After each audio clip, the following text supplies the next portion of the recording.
Aroma Thyme Bistro presents Wine Thyme Live, hosted by the Hudson Valley's premier green certified entrepreneurs, Marcus and Jamie Guiliano. So grab a glass of your favorite vino, sit back, relax, and travel with them, sharing their passion discovering unique vineyards, outstanding wines, delicious food, and great adventure. Hello, everybody. Hello, everybody. Jamie and Marcus here. And as you can see, we are not at Aroma Thyme.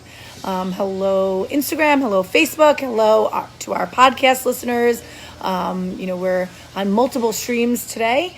So as you can tell, those of you that are listening, we are not actually at Aroma Thyme. Or watching. If you're watching. If you're watching, we are not at Aroma Thyme. So we are on location. If you can see behind us there are some beautiful vineyards. And we are, let's see, what do you want to say? It's Wine Thyme Live. Wine Thyme Live. Episode number 6. Yeah. Hudson Valley Vineyard. So this is a fun podcast we started, Facebook live stream, Instagram. We're going to talk about wine stories, vineyard trips, things like that. I think this show, episode, podcast, the theme of this is to talk just as much about the stories as the wine. Right. A lot of podcasts will get very technical on the wine and this and that. We're just gonna throw out stories all the time and talk about vineyards we've gone to, vineyards that we want to go to, wine that we love, things like that, and places that we support. Exactly. And philosophies and things that we like about different vineyards that we go to visit. So today we're drinking two wines. Two wines today. Usually we do one wine. We have Today's a white. And we have a red. And we are at Robiboro. Robiboro Winery is the former Rivendell location, just outside of New Paltz in Gardner, Robiboro. This is their first reserve wine they've ever made, which is their Gewürztraminer. Robiboro took over Rivendell's... Did you say New Paltz? New Paltz. We're in New Paltz? New Paltz, Gardner. In between. New Paltz, more. I think we're in New Paltz.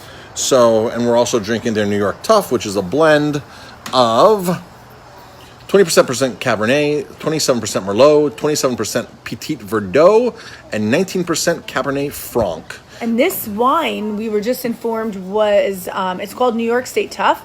It was made to help support nurses and frontline healthcare people. And if you come to the vineyard, you will get 15% off of this wine. For healthcare. So New York Tough, it's called. New York Tough. New York Tough. We were just here on Sunday with some healthcare. We didn't know that. Yep, we were just here on Sunday. We were here with 6 people on Sunday. They have a beautiful lawn here. So a little bit about the vineyard. They opened in 2010. They took it over. It was vacant for just about 2 years. Mm-hmm. Rivendell was here previously. I remember Rivendell back in the early 90s. We came here, I think, once when it was Rivendell. I've been here a couple times. It was Rivendell. Mm-hmm. We even bought Rivendell wine for our list. Rivendell was founded by the couple who was responsible for the Quilted Giraffe restaurant. Originally opened in New Paltz, then moved to New York City. They were responsible for opening this winery and doing the thing here for a while. They didn't have really vines. They had 2 rows of Concord grapes up in the back parking lot, which are overgrown right now. But they bought their grapes, right? They bought the juice or the grapes. They bought the juice. Mm-hmm. And Robiboro does too. Some grapes they grow here now, and a lot of wineries you'll find that they do buy grapes from trusted growers. So there's a difference between a vineyard and a winery. I tell people this all the time. There's lots and lots of vineyards, like Champagne, France. There's 70,000 growers, 84,000 acres, and 5,000 brands. So a lot of these growers sell off to producers, and the producers make the brand and make the wine and make the label. So same thing in New York. New York's known for that. A lot of wineries will grow partially some of their own and then buy grapes from other trusted producers.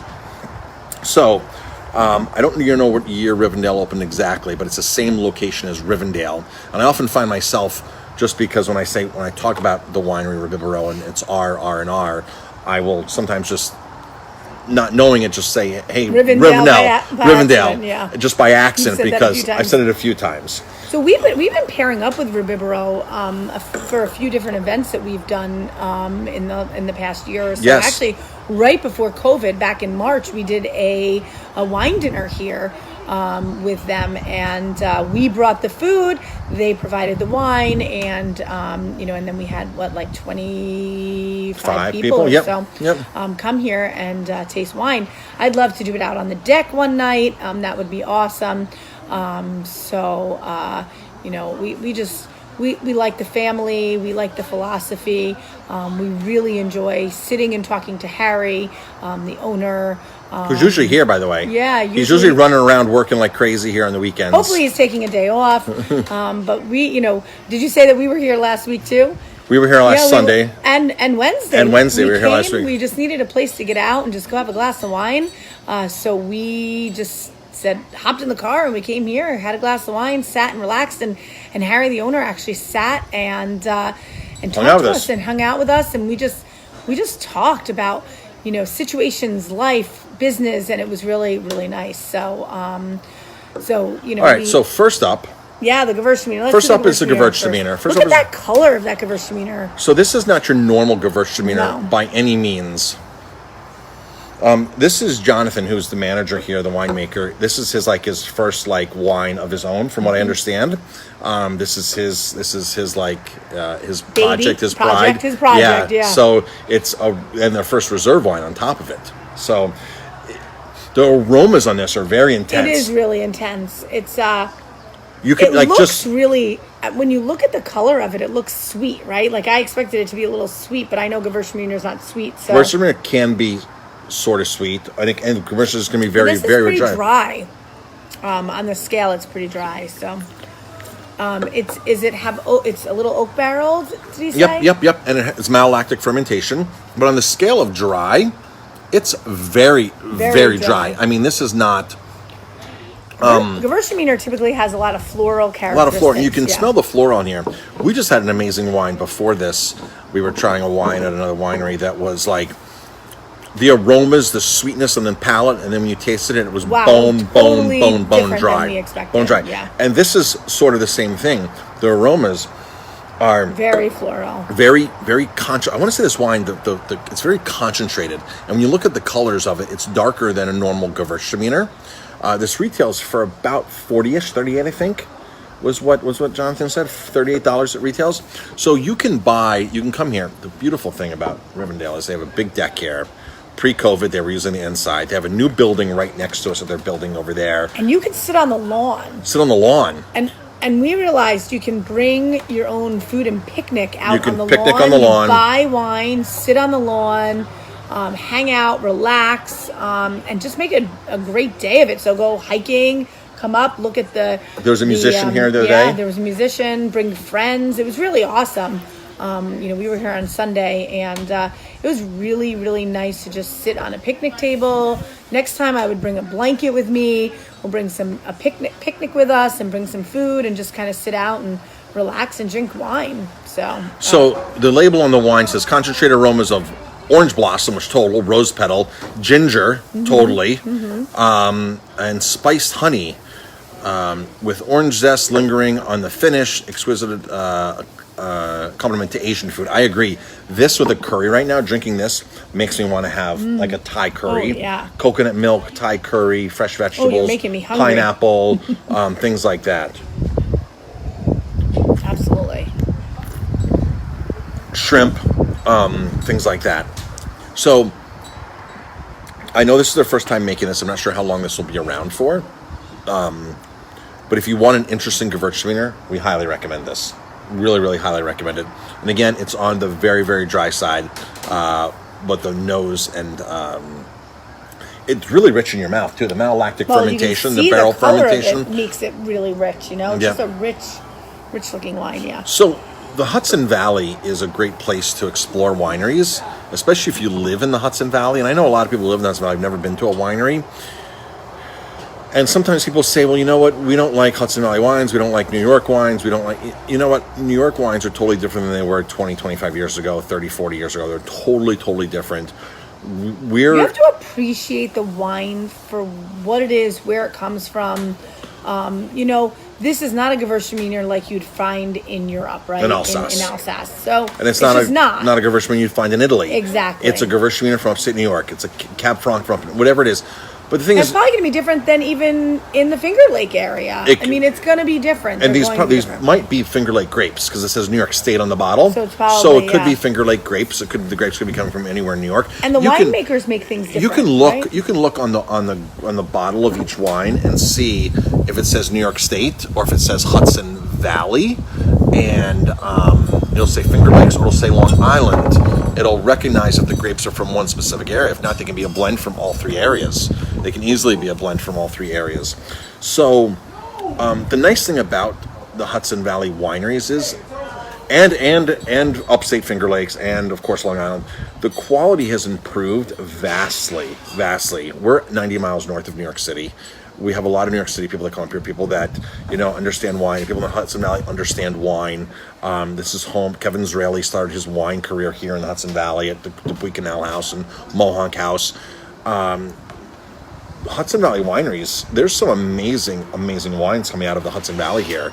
So it's really, really cool and really awesome. So, and the variety that you can get from traditional New York State like Catawba, Niagara, sweeter wines to Gewürztraminers, Rieslings, dry, off-dry, bone-dry, semi-dry, sweet, to the reds, Cabernet Franc, even Pinot Noir.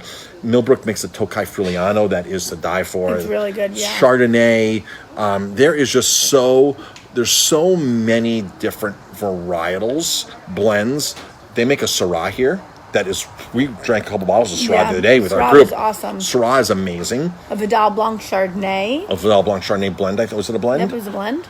There's so many things that you can find that you'll find a wine that you'll typically You know like. what? You need to go out. You need to taste. And the more you taste, the more you're going to find what you like and what you don't like. And that's why they do tastings at these vineyards. All of these wineries do tastings. They all do tastings. So right now during COVID, they're doing them a little differently. I know here at Robiboro, they give you a little taste in like a 2-ounce little... They give you flights and then you little pour plastic it cups. yourself. You pour it yourself. Some wineries will bring out the flight all at one time, and you get to taste that. So every place is doing it differently to kind of, deal with what's going on right now with COVID and everything. But go and taste wine. You'll find something you like. Every winery is going to have maybe something that you'll like, right? For the most part, you might not love it, but you might like it. I always find the best times that we have when we're visiting wineries are the company we're with, the ambience of the place, and of course, if you can make a contact with the owner, that even makes more of the ambience and more of the connection. And I got to tell you, Harry, the owner from Robiboro, was walking around on Saturday, just making his rounds, saying hi to everybody. Yeah, he told us last Wednesday that it was like 25,000 steps or something on Saturdays and Sundays. We saw him, and on I was Sunday, like, so we were sitting in the garden, watching him go to every table, say hello, running back and forth, walking back and forth. I'm like, I can see he's putting his 25,000 steps easily.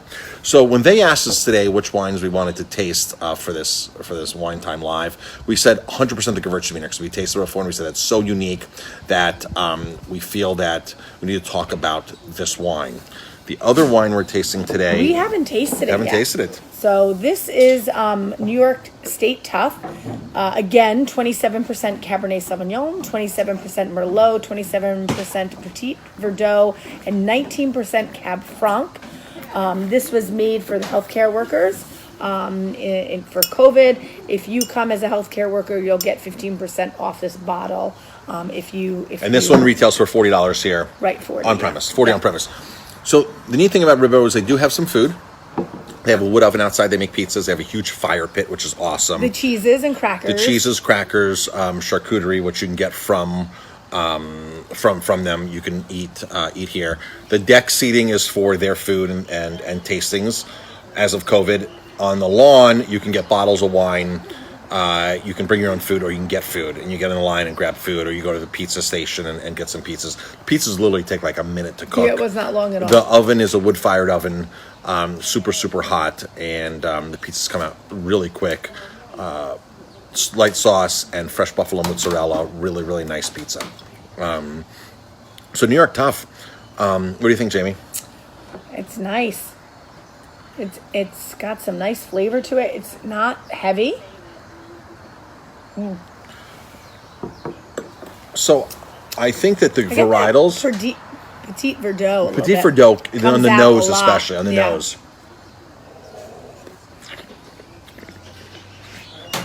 I think it's nice. It's really nice. Easy to drink.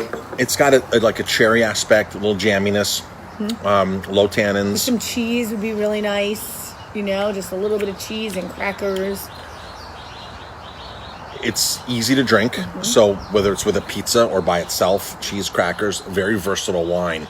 And again, equal parts Cabernet Merlot and Petit Verdot, 27% each, and Cabernet Franc.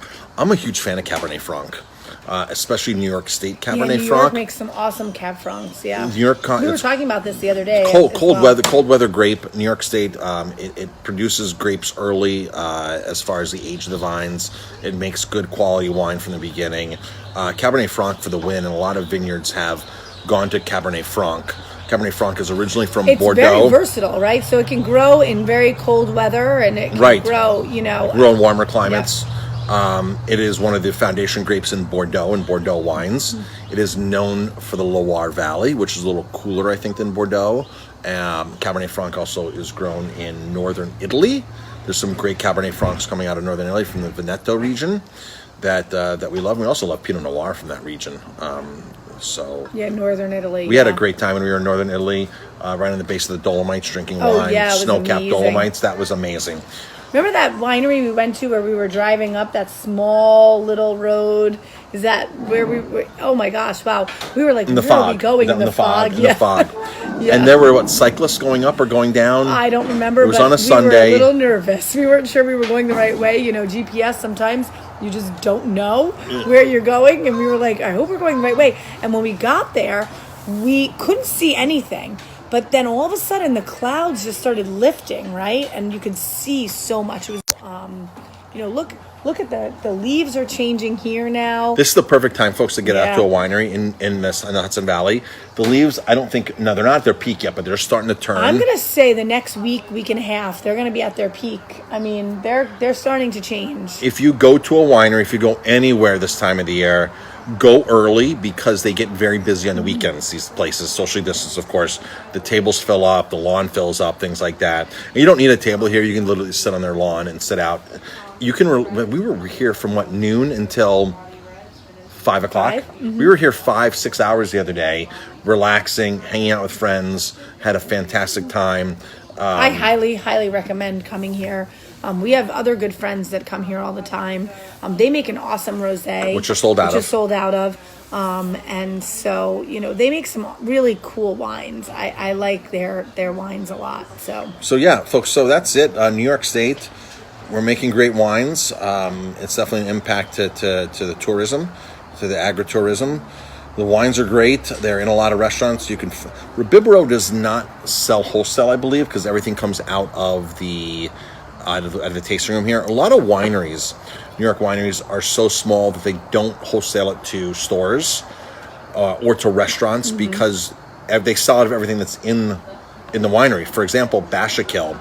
Every now and then, Paul will get us a case of this or a case of that, but we could never pour his stuff by the glass because he doesn't make enough, and he's going to sell it out at the restaurant.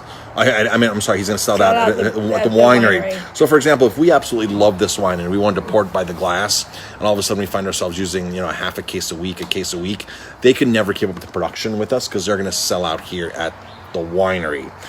And you know what? It's such a beautiful view. You should just come sit here and enjoy the wine here. They do have a wine club. I don't know the details. Yeah, I don't know details. If Jonathan walks by, we'll ask him. I bet you can go on Robiboro, Robibero. I'm assuming... Oh, no, it's rnnewyorkwine.com. rnnewyorkwine.com. I bet they have a lot of information on there. They probably have upcoming... whatever they're doing, events or musicians that they have, things like that. I'm assuming, I don't know how it is right now with that kind of stuff, but they do also, pre-COVID, they used to do a lot of festivals. So they would do Sangria Fest, they would do cupcake. cupcake for Valentine's Day. They do a lot of cool events here.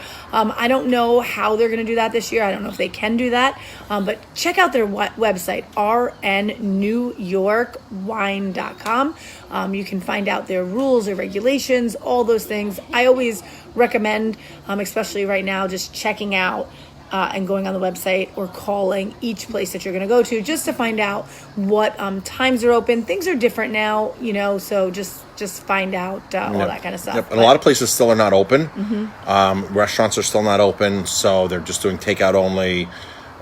Just be happy when you can get food and go sit and relax and especially enjoy a winery like this. Absolutely. So Robiboro again is right near New Paltz. They're literally minutes from New Paltz, less than 10 minutes from New Paltz. They're easy to find. You go past the fairgrounds if you're coming from New Paltz. If you're coming from up from the Gardner area, I'm not even sure the name of this road here, but Robiboro, very, very easy to find. Very lots of space here, very COVID friendly. Maybe we'll do an event here too one weekend. Join us and we'll bring food, put it out. Yeah, so Jamie and I were brainstorming today. Yeah. Because we were at another winery that had a lot of outdoor spaces as well. And we're like, what if every other Sunday, or maybe even every Sunday throughout the fall, that we put out and said, okay, meet Jamie and Marcus at Winery X, Winery Z the following week on a Sunday. Some wineries you can bring food, some you have to buy food from the place. But if they're not serving food, then we would bring food from the restaurant and say, okay, it's a $10 fee or whatever from us, and we'll provide food for everybody. And then you come here and you buy wine bottles and you just meet us. If that sounds like a plan for anybody, just let us know. If anybody's interested in that, we'd love to start that. So even if it's 4 of us or 6 of us, it doesn't need to be 20 people. If it's 20 people, we'd have to be at separate tables. Mm-hmm. But that's not a problem because they can be in the same vicinity. And the last winery we were at, he said like we could do their tasting room. So if we don't do something in the wintertime, like if we had a group of 20, they could do 6 at one table, 6 or whatever, and we could take over their whole upstairs tasting room, their private room. Yeah. So if that sounds like fun, let us know. And even again, if it's just Jamie and I and 2 others or 5 others, we're cool with that. We get out, we socialize, we have a good time, we have some good wine. So that's something that's on our next to-do list. To-do list. Yeah. Yep. But we also do winery travel in Italy, right? We do Italian wine tours. So. Yep. I'm going to go online right now and see if our new website's up. Because where's your icon for? All right, so let's see. Safari, sorry. VIP. I don't know if our new winery site is up. VIP Winery. It was supposed to hopefully go live today. We have been doing tons of work because this website we want to make this website a resource. And the person who's building the website with us, for us, where did it go? Why don't I look it up? You look it up. You talk, I'll look it up. Right there. Okay. So my staff member who's building it, I said, listen, every single week you're going to spend 5 hours at least on this website building resources. And we went today. You talk, I'll look. And we went on and I said, this is what I want put on here. This is what I want put on here. This is what I want put on here. So I was like, you have a list of stuff that's going to take you 6 months to do. And we're just going to keep adding page after page after page. So if you're going to Italy with or without us, if you want to learn about Italian grapes and you're never even going to go to Italy, you can go there and take a free course on Barolo, Brunello, Montalcino di Brunello. It looks like it's, I can't. It looks like it's been updated. Go to VIP Winery Vacations.com. We think it's been updated. Yeah, it's been updated. We are working on it. We are always it's been updating things, working on things, just trying to make things better, make things easier, make things look better. Yep. And so go check it out. Let us know what you think about it. We'd love to hear from you. My website guy is so good. He's one of our staff members that I didn't even proof the website. I said, you know what I want, and just go away at it. And he does this with some of our clients that we do, some of our coaching clients and everything. I think the front page is not quite ready yet. Front page isn't quite ready. There's work to do, so we know that. But I said, listen, you got to get this live because we've been talking about it for the last 3 weeks and you've been working on it. Let's get it live, and we'll keep working on it as we go. So VIPWineryVacations.com. There'll be a lot more stuff coming up there. So, yep. All right, folks. All right, everybody. Thank you so much for listening to us, following us. And I think that's it, right? That's it. Cheers. Cheers, cheers, cheers. Cheers.